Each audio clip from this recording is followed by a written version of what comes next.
Hi, this is Sam Antonio with Liberty News Network, reporting from LPAC 2011 here in Reno, Nevada. I have here in the booth, I have Shawn Dow. He's on the Board of Directors of Arizona Campaign for Liberty. Thank you for joining us. Thanks, good to be with you. This afternoon, great. You know, one thing that makes this conference so great is that we're not just merely spectators here listening to great speakers, is that everyone here is an activist. They've been involved, they have great success stories. And one of the things that we want to do here with Liberty News Network is interview these activists, hear the success stories, and hopefully that would encourage other people to be involved. Now, you're involved in an issue I think people will find quite odd, but really in their daily lives, it's an issue that really concerns all of us, and those are the red light cameras.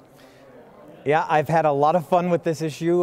Campaign for Liberty has had some major successes with this issue. We've had it banned in 15 states.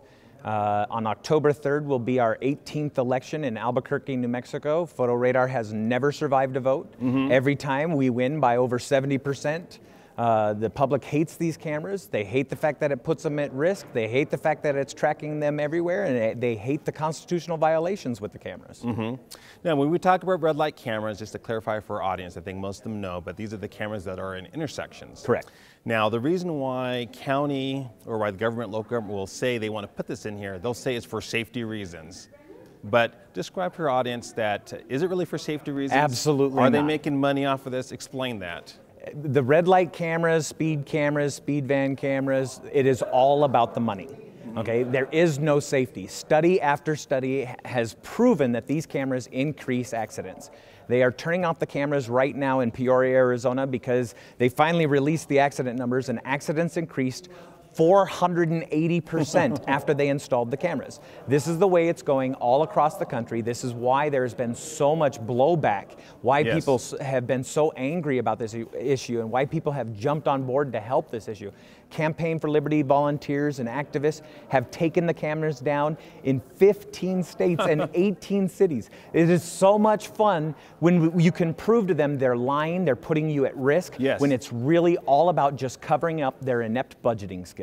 Now, why are these accidents happening at a higher rate under red light cameras? Is it because people are speeding through intersections, or because they're stopping very quickly, or what does it do? Why does it create this well, you have a lot of effects that cause accidents. Signal timing is the first. Whenever they install these photo radar cameras, they immediately lower down the yellow light times. That makes the intersection much, much more dangerous. But they get to make more money off of it. 95% of all tickets issued on the red light camera are people who are making right-hand turns on red. And I don't know a state in this country where that's illegal. But the camera can't tell the difference. They'd only see somebody crossing the bar line, so it issues the ticket.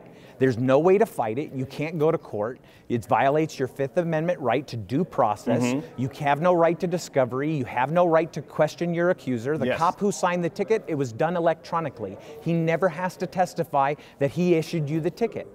It violates your Seventh Amendment right, which guarantees you a right to trial by jury if the fine is over $20. These tickets in some cases exceed over $700, and you have no right to trial by jury. It violates your 14th Amendment, which is the Equal Protection Clause.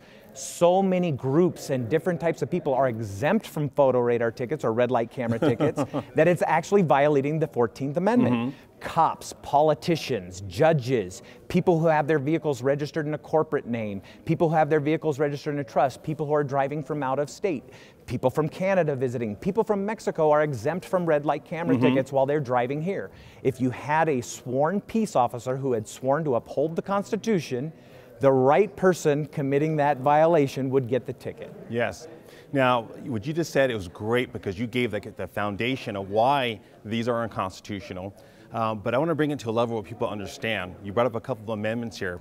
One thing I'm very familiar with, as you just said, is that you'll get these tickets from not a police officer, but from some machine. A private company that is based in Australia, is traded on the Australian Stock Exchange, is tracking you by using ALPR, is issuing you tickets. They don't even know what a constitution is. They've never sworn to uphold the Constitution like a peace officer has. And those are the only people that we as American citizens will allow to enforce laws, people who have sworn an oath to the Constitution. That's right.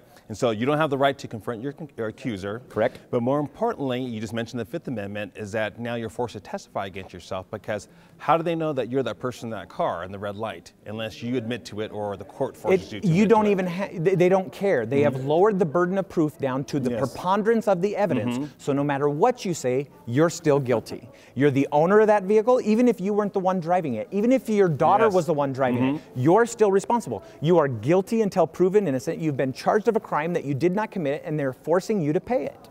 Now, if someone's watching this video here, if they're a citizen, they have red lights in the community, what can they do? Where do they start? Where do they go for it? If they go to the city council, where do they go? The first thing I would do is contact the local Campaign for Liberty state coordinator. Okay. He has all the information and tools for you to get involved, to figure out what it is you got to do, step-by-step programs that we've used over these 15 states that we've banned, and the 18 elections on top of that in local cities. All these things are already there. They're out on the internet. All you need to do is contact your Campaign for Liberty state coordinator, and he can get you all the tools, the help and backup that you need to get these constitutional unsafe cameras off your street. Now, one of the recent success stories was in, of all places, Los Angeles. Where an activist worked there. Talk about that for a little while. Well, Los Angeles, we worked very hard for a very long time. There was a police board of directors who decides on law enforcement rather than the city council, that recommended, because the accidents had increased and because they were violating the laws and because they couldn't get anybody to pay the tickets because they're illegal and you don't have to pay them, you can just throw it in the trash and ignore it and it gets dismissed 120 days later, that there was no point in putting the public at risk because they weren't even getting the money that they were promised anyway. So the city council voted unanimously to take them down, get rid of them, and now local drivers in Los Angeles are going to be much safer. Great. And again, I want to refer people, how do they get hold of Campaign for Liberty? List your website, if you're on Facebook, Twitter, let the audience know. How can they get hold of you? CampaignForLiberty.org. Click on your state and you'll have all the contact information for your local state coordinator. Great. Shawn Dow, is great talking with you, talking about a great issue that affects so many drivers here in America. We're having fun. Wonderful. This is Sam Antonio with Liberty News Network at LPAC 2011 here in Reno, Nevada.